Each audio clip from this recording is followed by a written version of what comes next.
Assalamualaikum warahmatullahi wabarakatuh. Selamat pagi semuanya.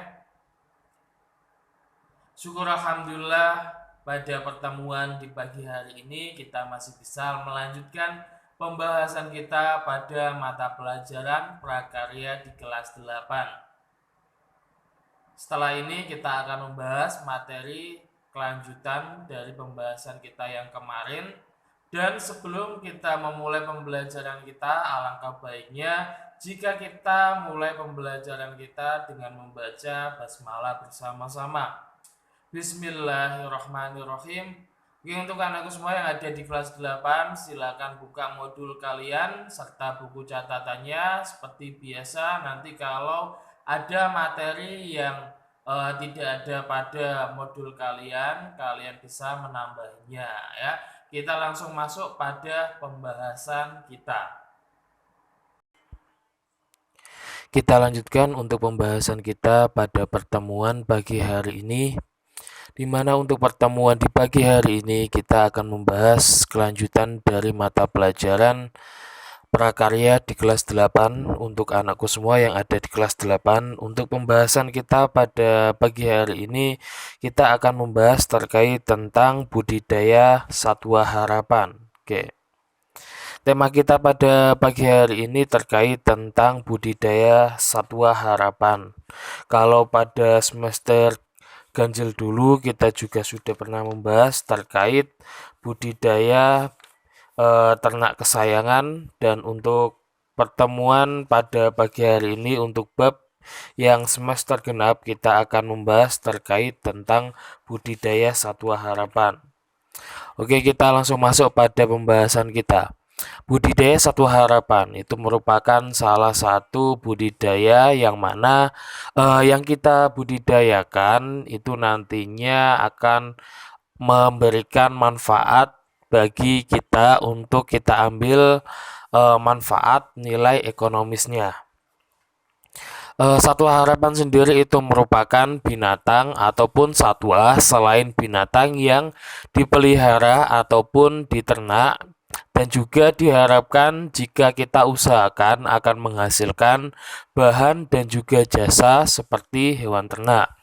Dengan kata lain, satwa harapan tersebut merupakan satwa liar yang dapat memberikan manfaat ekonomis dan juga non-ekonomis jika kita pelihara ataupun kita ternakan. Ada beberapa macam untuk satwa harapan ini. Kita bahas terlebih dahulu terkait tentang fungsi dan juga manfaatnya. Seperti di awal tadi yang sudah saya sampaikan bahwa fungsi maupun manfaat dari kita budidaya satwa harapan nantinya itu adalah kita akan mendapatkan nilai ekonomisnya. Alasan utama budidaya satwa harapan itu adalah karena kita ingin mengambil atau memperoleh nilai ekonomisnya, karena satwa-satwa harapan tersebut dapat menghasilkan sebuah produk.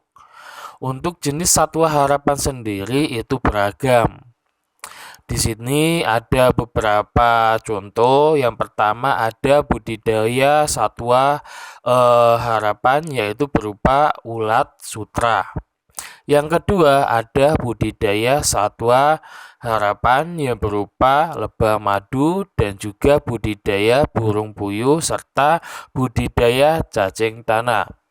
Di sini akan kita bahas berupa budidaya ulat sutra dan juga budidaya lebah madu.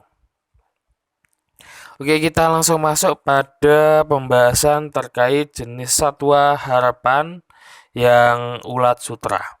Oke, ulat sutra itu biasa kita kenal dengan ngengat sutra ataupun dengan sutra, merupakan ngengat yang memiliki nilai ekonomis tinggi sebagai penghasil serat ataupun benang sutra, di mana untuk makanan ulat sutra ini hanyalah berupa daun murbei.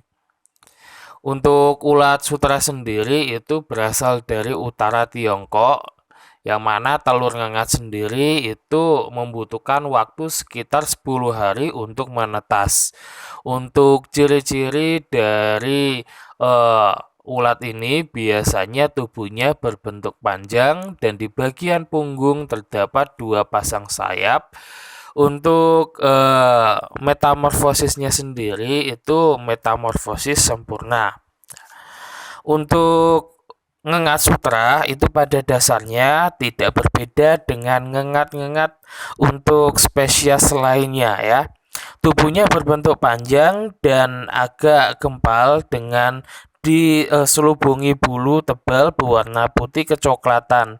Untuk di bagian punggungnya itu terdapat 2 sayap yang lebar dan panjangnya bisa mencapai 6 cm.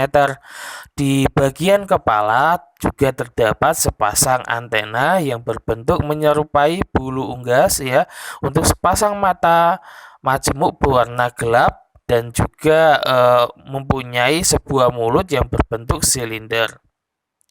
Untuk ulat sutra ini itu juga menjalani metamorfosis yang sempurna yang terdiri dari 4 fase untuk hidupnya. Yang pertama dari telur menjadi larva atau ulat ya, terus menjadi kepompong dan menjadi dewasa. Mula-mula untuk ngengat jantan dan juga betina akan melakukan perkawinan. Setelah itu, ngengat betina akan menaruh telur-telurnya di dalam daun tanaman murbei supaya larva yang baru bisa menetas dan juga tidak perlu susah-susah untuk mencari makannya. Untuk telur ngengat sendiri itu biasanya memerlukan 10 hari untuk menetas. Ulat sutra yang baru menetas, tubuhnya nanti akan berwarna hitam dan memenuhi bulu ya itu. Selanjutnya untuk yang kedua, satwa harapan yang akan kita bahas kali ini yaitu lebah madu. Lebah madu itu merupakan hewan yang membawa banyak manfaat. Kita tahu bahwa madu sering kita konsumsi agar menambah daya tahan tubuh kita. Manfaat yang paling utama yang sering kita jumpai adalah madu itu dapat mengobati berbagai macam penyakit.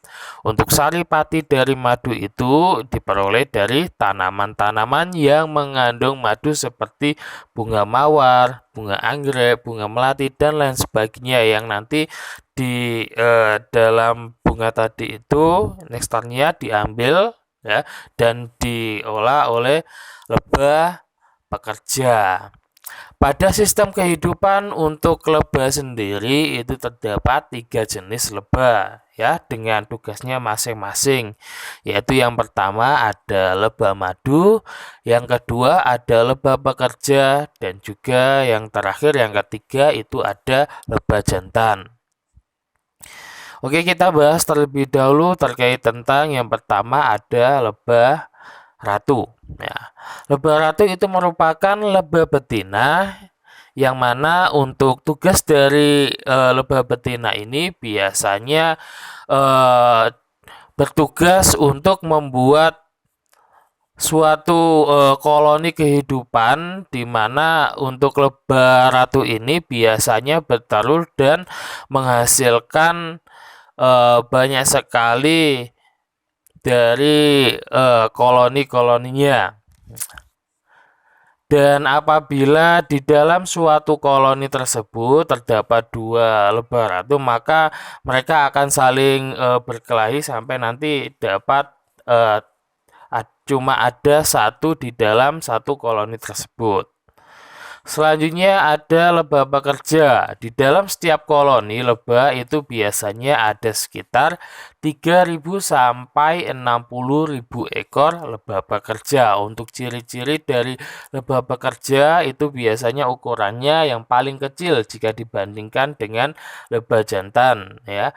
Untuk kepalanya itu biasanya berbentuk segitiga dan kaki belakangnya itu ditutup bulu yang panjang.